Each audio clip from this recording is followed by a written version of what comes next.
Thanks everyone for hopping on to the webinar. Hopefully some of you who weren't able to join yesterday are on today.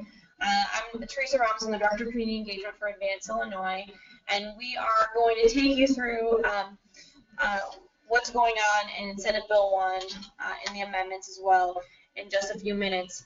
This is a joint effort really by all of the members of the Fix the Formula Illinois campaign and coalition, and each of the partner logos on there has lots of other partner organizations. And so, for example, you have ILER Funding Illinois Future or the LULAC folks. These are a lot of organizations who put in a lot of time and effort, and so we are going to start today with some remarks from Ralph Martiri from the Center for Tax and Budget Accountability, and then Brent Clark, if he's able to join, to just briefly just introduce themselves, and then we'll get going into the webinar.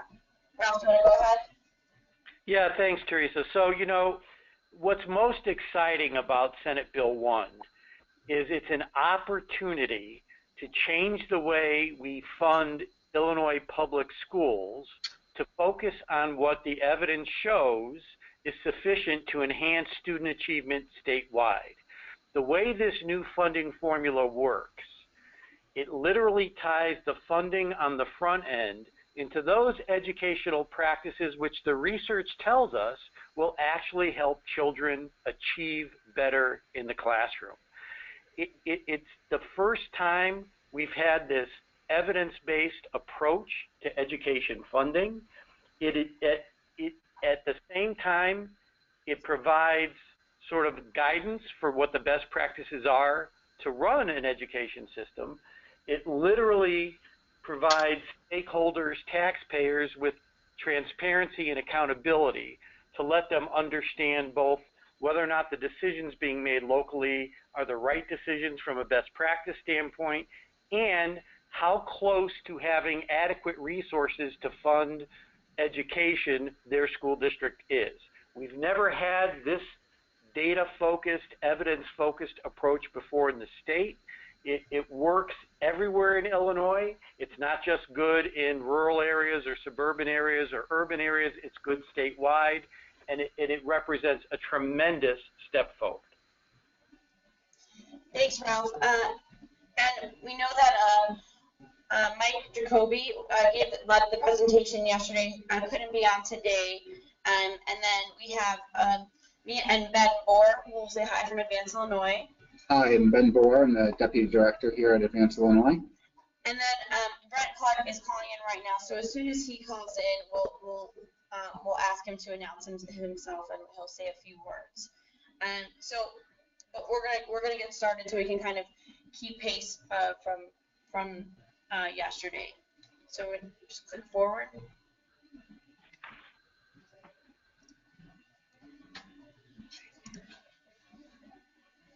All right, so you all probably have seen, for some of you have seen this graph before. We've used it for a long time at Funding Illinois Future Coalition. What current funding looks like, we know that our system is broken and inequitable. We spend less money on low-income students than we do on everyone else. And in fact, what we don't want in a state is to give everyone the same amount of funding. We know equal doesn't always mean fair. What we're looking for is an equitable and adequate system that drives more dollars to students based on their unique needs, which is the last graphic here. This graphic has evolved over time, and you'll see as we go through the presentation, right, that really in this system, no students lose money, right? So we don't see any dollars like in this equal funding system that shifts money from the wealthiest to other districts. This is really about investing in public education in Illinois in an evidence-based way. We'll keep going. Oh, let me pause. Brett, are you on? Yes, I am. Great. We're just getting started, and we went through with the lead organizers, and I'd love it if you just wanted to start and introduce folks on the call to yourself and say a few words. Well, I think it's just a critical time here, just 1 week after the SB1 has passed, for us to continue to try to increase the amount of education that our people across the state are having access to. I know we're getting a lot of questions, people wanting to understand how the bill works so that they can speak intelligently back at home with their community, with their boards, with their administrators. And this is just another step, another day in trying to get that done, and we appreciate all the partners that are helping to make this happen. So appreciate everyone that's called in today as well. Thanks, Brent. Yeah, there was overwhelmed our capacity yesterday with over 500 folks trying to call in. We will continue to do these webinars as needed. And if you, like I said in the chat box, if you have questions or comments, or you think you want to host a webinar for your organization or in your community, just send us an email or put it in the chat box and let us know. So we're going to keep going and talk a little bit. I mean, this is just another way of showing what the boxes show, right? Which is, we know that state spending is, when we look at our current resources, they're regressive. And what we want is the opposite. We really want a formula that's not just progressive, where we spend more on low-income students, but we spend what we need to spend on students based on their unique calculation of adequacy. And we'll go through that in just a bit. So, you know, we do this, as you'll see throughout the presentation, break down the students in the state of Illinois into quintiles to really show what our system is, and then what SB1 does or will do moving forward. So I'm going to go through a quick overview of the model. I know some folks have seen this before, this will be new. We will use this as kind of our guidebook for explaining different parts of the funding formula moving forward. So we'll use these three districts, and we'll take each. I'm going to go high level here, but we'll take each in depth as we move through the presentation. So the evidence-based model, right, calculates a unique adequacy target for each district, and Ralph will say more about this in just a bit. First thing you just need to know is we're for the first time ever in Illinois, we're going to be able to answer the question, how much does providing a high-quality education cost? And this 100% adequacy target number is a number that's not the same. It's not saying $7,000 for each student, right? It's a dynamic number unique to each district in the state of Illinois. So then we ask, well, how do we know? So great, we've got targets for every district in the state of Illinois for the first time ever, but how do we know how well funded they are already? And really this is understanding two pieces. One is local capacity, right? How much can a community really contribute to their adequacy target? That's what local capacity is. And then for those folks who know we've been working on this for a long time, the question is, how much is the state already contributing? After years of trying to push state dollars to districts in a more equitable and efficient way, we've recognized that really what we need to do is lift all those up. And so we're holding every district harmless, all students across the state harmless, and that all that goes into the base funding minimum, which says no district will lose any more than they had done in a prior year. So that's how you get your how well funded, the answer to the question, how well funded is my district? It's a combination of local capacity and base funding minimum. And then you all know the gap between adequacy target and your combo of local capacity and base funding minimum is your gap to adequacy, and that will explain some of these pieces out moving forward. What you should know is that the way that the distribution of like how many dollars will flow through SB1 is based on how well a district is funded. How far away are they from their adequacy target given their local capacity based funding minimum and gap? All right, so we're going to turn it over to Ralph to go through the next few slides, and then to Ben after that. Yeah, thanks, Teresa. So Ralph Martieri from the center again. So really, it's important to understand how the statute, if it becomes law, actually recognizes individual needs when it puts together this adequacy target that's unique for every district. So if we go on to the next slide, what you can see is that the formula itself starts by looking at 27 different elements that collectively constitute the core inputs required to provide students with a quality education. These inputs include everything from faculty to reading interventionalists to nurses to guidance counselors to professional development to literally having up-to-date materials in the classroom, appropriate technology for the modern world, etc. And then it costs these items out based on your school district's enrollment, the number of English language learners you have, the number of children with special needs, and the number of low-income children. Now, what's powerful about how SB1 and the evidence-based model work is, take, for instance, an English language learner. That child counts once in determining how many faculty, for instance, you need in your basic enrollment. The child counts again as an English language learner. If that child happens to be low income, that child counts a third time. And this provides some aggregation of investment to account for those demographic differences that confront districts across the state of Illinois. So if a significant portion of your population is low income or English language learners or both, you get additional resources automatically so that your district will end up, when the formula is fully funded, having the capacity it needs to actually put into place the practices that will help your children learn. And that's the adequacy target. Now, we do recognize that across the state of Illinois, there are different labor markets. And so the formula automatically adjusts for these by looking at the county wage index. And it basically adjusts the salary-based components of what it funds for these regional wage differences. And if you look at this slide, you can see, for example, DeKalb would get slightly more than a district in, let's say, Sangamon, because its CWI is higher than the norm or the average. That said, we also recognize, and the bill recognizes, that there are some competition issues that bear on equity and fairness across the state as far as gaining access to high-quality teachers.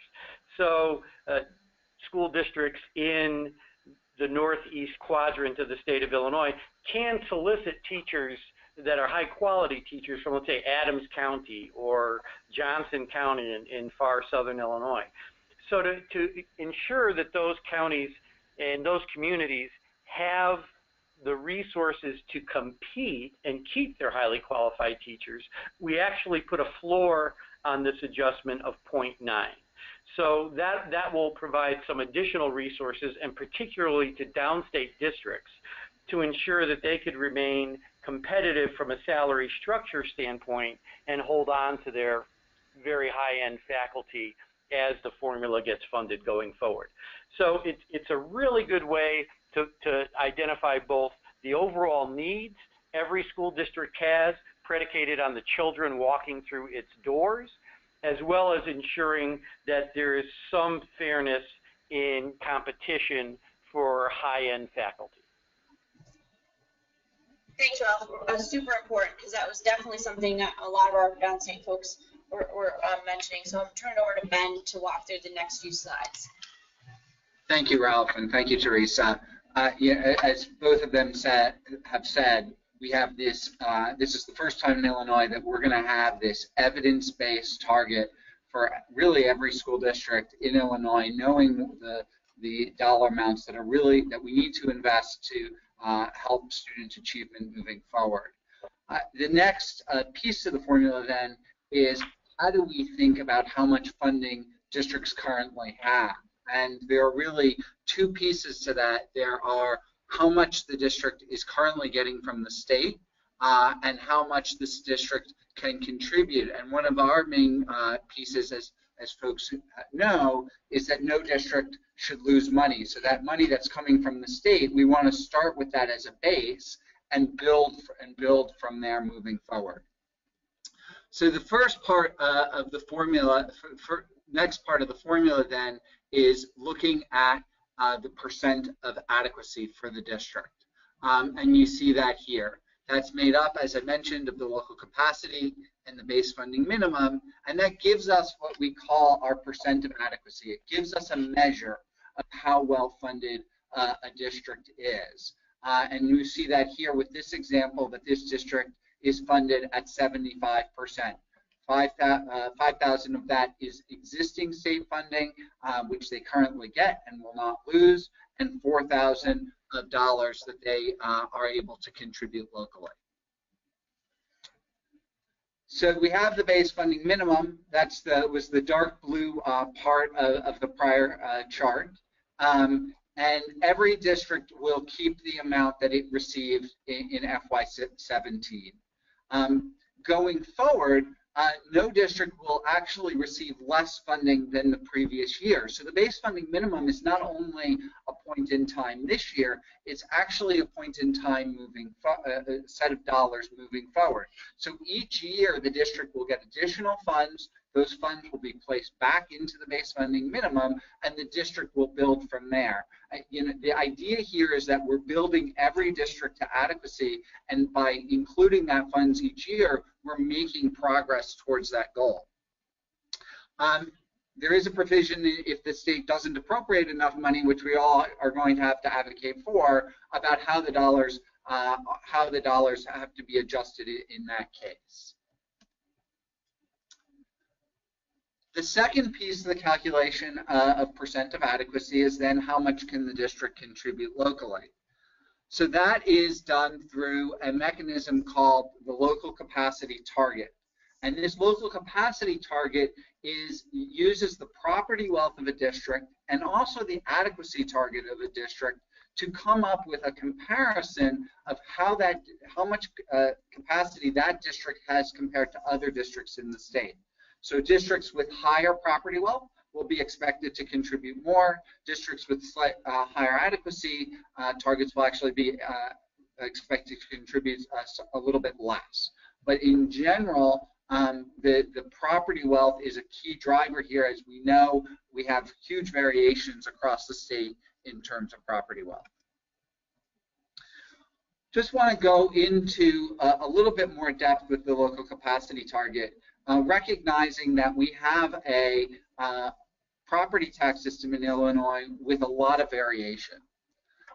So there are really going to be two different types of district in Illinois. Those that are taxing below their local capacity target and those taxing above their local capacity target. So for those taxing below their local capacity target, what we do is we actually use their local capacity target in the calculation of percent of adequacy, and you can see that here. What that means is that clearly shows for those districts that they have some responsibility locally for paying, for increasing their funding towards adequacy. However, if a district like that then increases their revenue locally, they would not lose any eligibility for state funding because we're already using the higher number, this local capacity target, in the formula for those districts. For a district taxing above local capacity, we actually realize that the amount that they have locally is more than what their target is. For those districts are right now more adequately funded because of those real receipts. But rather than use that real receipts number, those districts, we actually use a lower number for those so that they will get more state funding from the formula, recognizing that one of the reasons they have that higher number is because of where their taxes are. This would enable a district to lower their taxes and be eligible for even more state funding, and so we can get more districts closer to adequacy moving forward. Can I just say one thing? This was really important in part because we know that the reason why we know that a lot of districts of late, right, really have, in a system that's so underfunded, have gone to local property taxes as their only reliable source of funding year after year. And so the system was designed, right, to not penalize those districts that have made so much local effort year after year in a system that has so severely underfunded and then prorated state funding. So recognizing that in addition to this calculation, and really what it does is for districts that have lower capacity, so less capacity locally, it uses less of their real receipts in the calculation. There was also an effort to put in some tax relief due to the issues that Teresa just raised. So how does the property tax relief work? So it really complements the formula and the conversation we just had, which is that we're recognizing that there are districts with low capacity that don't have that have had to tax themselves high. And some of those districts are may have be close to adequacy from a funding perspective, but those districts are rightly concerned about tax relief. So what SB1 does is it creates a fund to provide property tax relief to districts. This is not a comprehensive solution. It really is intended to complement the formula. High tax districts can apply for state funds that are put into this pool each year, and then districts with the highest taxes are eligible first for the dollars. And so those districts with the highest taxes would be eligible for those dollars. They can apply for differing amounts. They don't have to apply for a full drop in their property taxes. They can do it in increments over years. This is a fund that will exist for multiple years.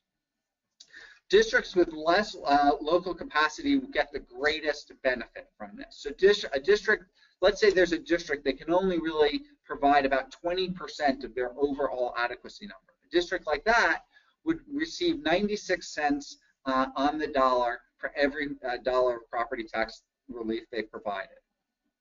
It's important to note that the dollars that the district gets in property tax relief would also be added to their base funding minimum. So just as those other dollars sort of get locked in for districts, the property tax relief dollars would also get locked in for a district with the base funding minimum. I know folks are always concerned that that money will continue, but again, we're trying to build districts towards adequacy. And just so folks know, each year a unit district, and as folks know, we have different types of districts in the state, a unit district would be eligible to reduce their property taxes by 1 percentage point. We adjust by the number of grades that elementary and high school districts serve. So for example, and there are districts like this, unit districts in the state like this, that have operating taxes that are maybe 7%, a district like that would be able to lower their rate to 6%, which is a pretty significant drop in overall tax rate.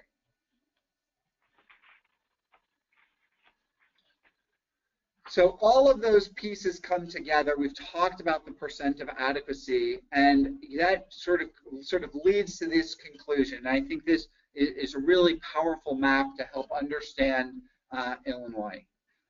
As we come up with this target, as we've talked about the first time we've had this target, we can examine how well funded districts are across the state. And what we see is that a significant portion of the districts in Illinois are funded below adequacy. Approximately 80% of districts are in fact funded below adequacy. And so what we need to do in order to get towards adequacy is provide additional funding. That's why we're building towards that over time, and there's really no reason for districts to lose money. What we need to do is build all those districts towards adequacy. Thanks, Ben. Ralph?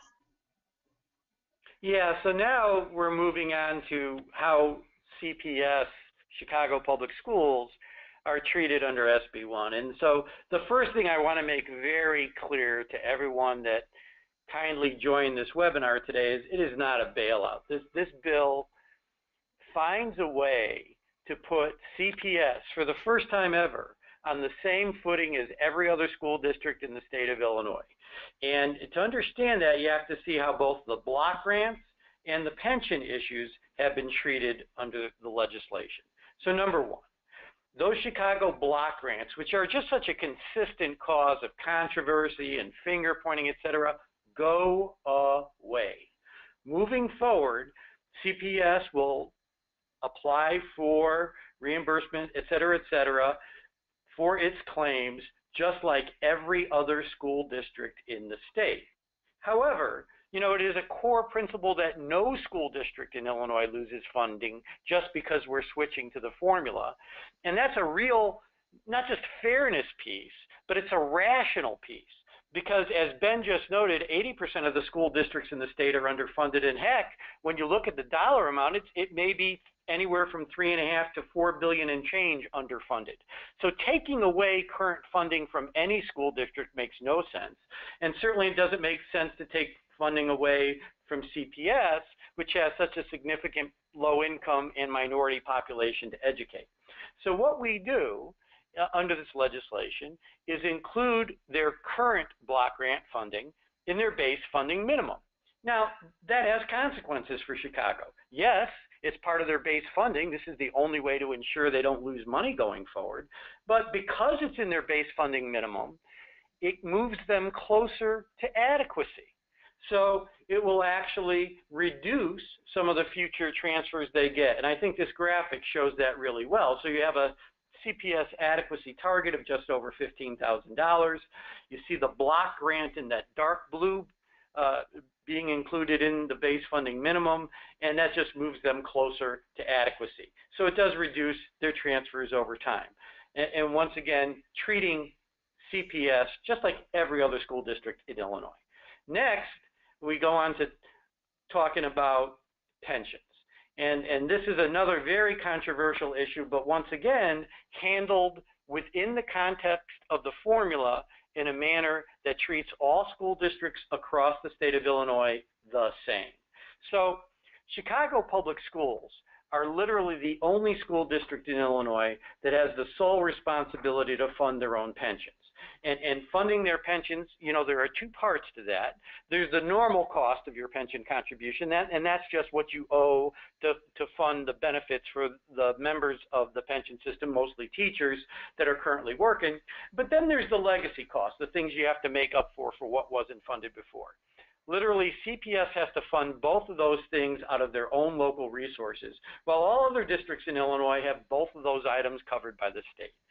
So this really has put CPS in a different position than every other district in the state of Illinois. When you're creating a unified funding formula, what you want to make sure is all districts are treated the same. And so this had to be accounted for some rational way within the formula. Next slide, please. So what happened was, number one, CPS's normal costs were included in its base funding minimum. And in fact, if any other school district in the state of Illinois in the future becomes responsible to pay its own normal cost, that will also go into the funding formula under SB1. So puts all districts on the same footing. And second, CPS does have the responsibility to cover those legacy costs, that unfunded liability to its pension system. It has to pay that liability from somewhere, and the somewhere happens to be its local property tax resources. And so recognizing reality, those local property tax resources CPS has to use to fund its legacy costs certainly aren't available to spend again on educating the children that walk through its door. You cannot spend the same tax dollar twice. So the only rational way to account for that under SB1 was to say, all right, your local capacity has been diminished, CPS, because you have to take these local property tax resources and use them to pay these pension costs. So we're going to reduce that from your local capacity. But note what happens. CPS's adequacy target remains the same. Overall, CPS doesn't get more adequacy as its target. Yes, it'll get a little extra money from the state to cover the current cost of educating its kids because CPS doesn't have the local capacity to make that payment because CPS is using it on its pensions. All this does is recognize reality and literally put CPS on the exact same footing as every other district in Illinois, and the legislation is drafted such that if other districts become responsible for these pension costs over time, the formula will account for it. Thanks, Ralph. I'm going to turn it back, but I just want to clarify because I know that there's been some confusion in the field about some of this. And the analogy that's been used is like paying a car payment, right? This is paying the normal costs gives CPS some funding to make towards their obligation that they're on the hook for. It does not mean that anybody's giving CPS funding and also taking on the responsibility of that car note, and that's been some confusion. The covering the normal cost is giving CPS funding because they are obligated to pay for that amount. The state does not take on that obligation as if it's their own and give Chicago money. So I just want that to be as clear as we can make it here before I turn it over to Ben to talk about how Senate Bill 1 closes the gap to adequacy. Great, thank you. So we've now come up with this measure of the percent of adequacy, and so for every district in the state, we have a very clear picture of how well funded the district is. So each year, new funding will be put into the formula, and the question then is, how do you distribute those dollars? And I think, as we all know, one of the main goals of SB1 and the EBM formula has been to push the dollars to those districts that are the least adequately funded. And to do that, we've created a tiered approach to funding. And so what we see here is the picture that we started with at the beginning of districts and their level of adequacy, and we see that as the new dollars are pushed in, District 3, our least adequately funded district, is going to get the most dollars, District 2 the next amount, and District 1 the other. We'll show some slides, some analysis at the end to show that we believe with the $350 million that has been talked about this year that will occur. So how does that actually happen? So 50% of all the dollars are going to those districts that are the least adequately funded. These are Tier 1 districts. And in the modeling done by ISB, these are districts that are below 64% of adequacy. So these are districts, as you can imagine, that are really far away from adequacy. 50% of all dollars are pushed to those districts. Most of the rest of the dollars go to districts that are actually below 90%. So this includes those Tier 1 districts, but we've got the additional districts in there are Tier 2 districts. So these are districts that are below 90%, still relatively far away from adequacy. What this gap does is it proportionally closes their gap. So you might have a district that is $3,000 away. 5% of that, depending on the amount of money, 5% of that gap might be closed. If another district is $1,000 away, they would get a little bit less funding, but the same proportion of their gap would be closed. District Tier 3 are those districts that are much closer to adequacy. These are districts that are between 90 and 100% of adequacy, and a smaller proportion of their gap is closed. And finally, we have those districts that are already above adequacy, our Tier 4 districts. They get a little bit more money from the state moving forward, but just a little bit more, given that they're already at adequate funding. And of course, no district loses money. This is really a conversation about how the new dollars are being distributed, not a conversation building up towards adequacy, not a conversation about what we do with the existing dollars that are really locked into the base funding minimum for all districts. Let me just add that, because I know again there's some confusion on the field, and we'll have additional fact sheet up on the Funding Illinois Future website and all of our partner websites shortly. But this is all based on everything that Ben has just walked through, and is based on official ISB analysis with $350 million going into the formula. About $280 million of that 350 goes to most districts, like every other district, and around 20% to Chicago. Just so you have an assessment of that, the 221 normal cost is separate from that, and additionally, the property tax relief fund is separate from that. Because we said no red numbers, that means we need new funding to continue to make the system equitable over time, just like was discussed in the Governor's Commission. So, given that a lot of this conversation has been both about adequacy and equity, and the design of the formula, as you can see, is intended to push dollars to those districts that are the least adequately funded, the question becomes, as we put $350 million through, what actually did the model that the state board produced show? Was the intended outcome achieved? And so as we looked at the numbers that came from the state board, what we see that the dollars are going to those districts with the highest low income percentage and the lowest property wealth. And that's really, those are, not surprisingly, in an equitable system, the districts that are the least adequately funded. We know that there's not enough money going to low income districts, especially because they have greater need. We know that those districts with less property wealth are the least able to raise funding locally. And so those are the sets of districts that we want to look at to determine if the system is working well. And as you can see here, 85% of all the dollars go to districts that are above 50% low income. And that includes Chicago, which is at about 84% low income. Again, about 70% of all dollars go to districts with lower than the median property wealth. That actually does not include Chicago, and we'll see in the formula how that balance for Chicago works out. And then Chicago receives about 20% of all the new formula dollars, as Teresa mentioned earlier. It's worth noting they have about 19% of the state's students, and they have about 1/3 of the state's low-income students. I'll just add, right, that again, when we look at these numbers, it's because this formula is designed to get dollars to students not equally, right, not inequitably, but equitably. That means based on unique needs of each district, right? So it's not about sameness here. It's really about those 27 elements applied to all districts the same way based on student need, and these are the results. So I'm just going to quickly go through these results in the charts, and we've highlighted the high-level elements here.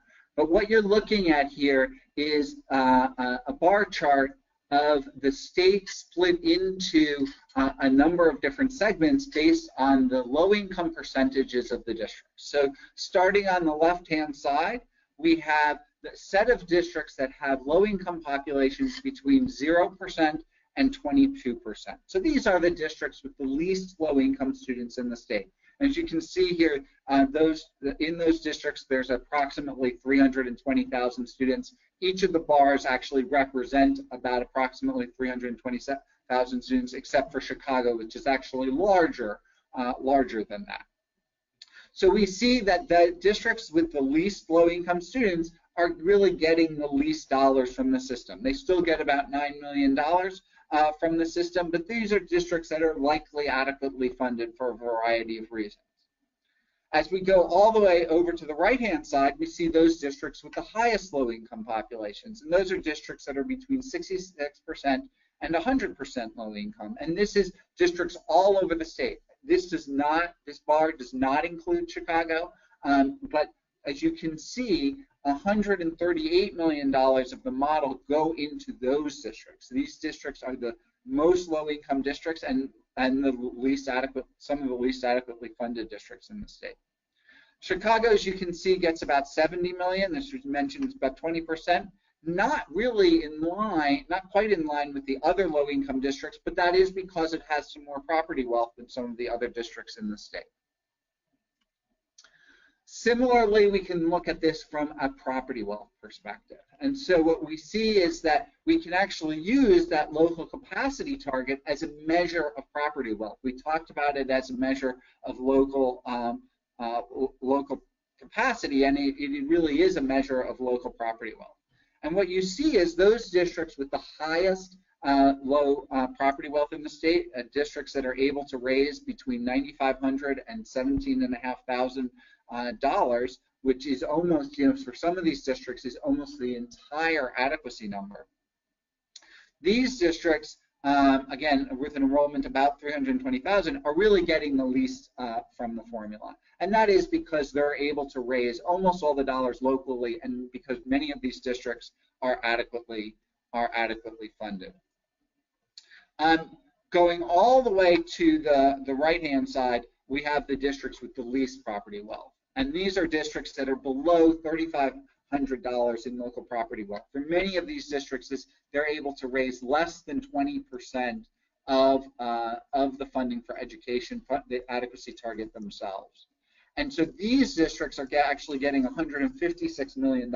as much as this formula is focused on low-income populations, it's also focused on low property wealth. And as we know, low property wealth, exists, as does low income, across the state. Again, Chicago gets about $70 million. That's not.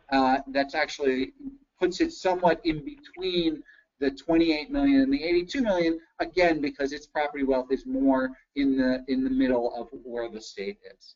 So that I think that helps to sort of quantify how this formula has actually distributed the dollars that have been run through the models. So, just we're going to wrap up here shortly. I'll remind folks, if you have questions, do type them in the chat box. Just a few things on SB1. I'm not going to repeat everything on here. You all can read this. We are reporting this so that it can go up onto our website and be shared out with all of our coalition members to their lists. But I think one of the highlights, right, is that this formula brings districts together. It uses the same evidence-based practices to really, for the first time ever, calculate and answer this question: how much should we be spending in each district based on unique needs of students? So each district is treated distinctly. We know it's been a long principle of our coalition and others that new dollars need to go to districts first, and that just like in years past that we're bringing parity to folks in the state, this bill brings everyone together, right? It brings folks into the same formula. That way, if there's as we add more money in, and whether those advocacy efforts come from any part of the state, those dollars go into this formula and get distributed through this way that we think is equitable and leads to will over time lead to adequately funded public education. And I'll just emphasize again, right, that this really has been about this last round of coordinated work with advocates has been about making sure that no district loses money and that we really step up to invest in public education throughout Illinois. So just again, rehashing kind of the core principles from the Funding Illinois Future Coalition and the Fix the Formula Coalition.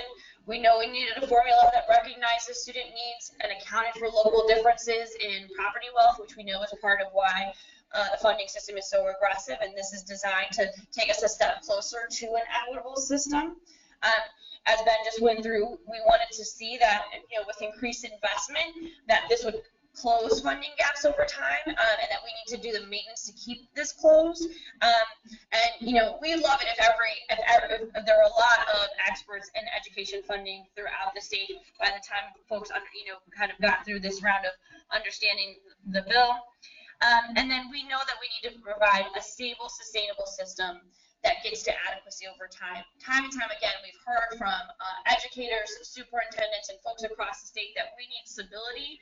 We need to know where we're going, and we need to find a way, an equitable way, to get to adequacy for our students and our communities, and this bill does that.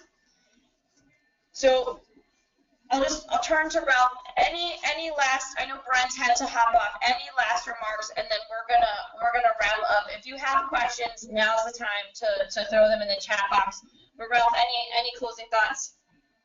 It's real simple. We've never had a school funding formula in Illinois that was at all tied to the actual cost of educating students. Not only is this tied to the cost, it actually creates a rubric to follow to implement best practices at the local level. That's number one. Number two, it's the first time we'd have any assurity that we're not overspending on education. The formula provides every district in the state in Illinois, when it's fully funded, with an adequate level of resources to meet the needs of its student population and not a penny more.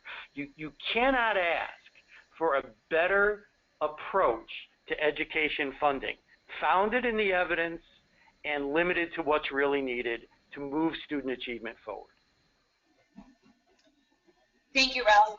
We'll have this up and we'll send it out to everyone on the list. We will have another webinar tomorrow at 9 a.m. with the Funding Illinois Future Coalition. So if you have other questions or want to share it out, please do look for an email to come from us to everybody's list. Thank you, everyone.